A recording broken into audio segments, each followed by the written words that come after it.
In a previous lesson, we recorded two macros, one that we considered to be more useful and one that we considered to be less useful. Here in this workbook, I've recreated the more useful version of that macro. And now let's look at assigning that macro to your menus, toolbars, and your own custom menus. It's a lot easier than you'd think. Earlier, we assigned shortcut keys to our macros, so they're already at our disposal without having to go through the macro menu. We could simply insert a row,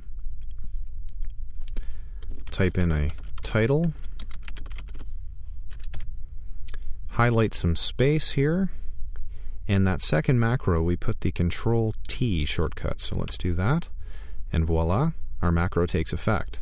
Now I'm going to delete that information so that we can do it again.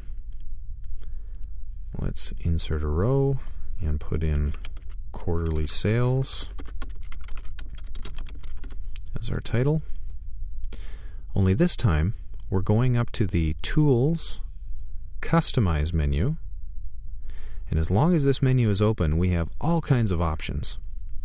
Let's go to the Commands, and we'll scroll down through our categories. You'll notice that these commands match very closely the menu bar that you see up in the main body of the application. Well, if we go all the way down, you'll see we have macros, and more importantly, new menu. Let's drag a new menu item up to our menu bar. Now, as long as you have the Customize dialog open, you can modify your new menu, and you can modify your new menu items.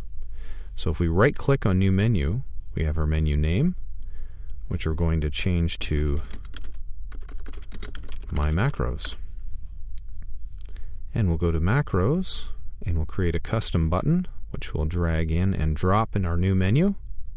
And again, the Customize dialog is open, so I can right-click and change the name. Notice the ampersand sign. You're going to want to leave that alone. I'm going to change this to Title Format. And we have some other options here. You can change the image. You can change the image to something fun or useful. In this case, I don't really see an image that's going to be very effective for my title format. So I'm going back into Edit button image, and it brings up a small editor.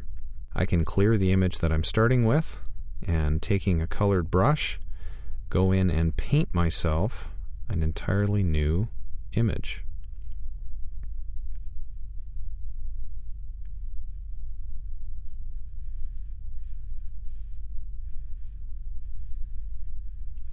This is working on a pixel level, so everything you're drawing is very, very tiny, and you don't have that many cells to work with.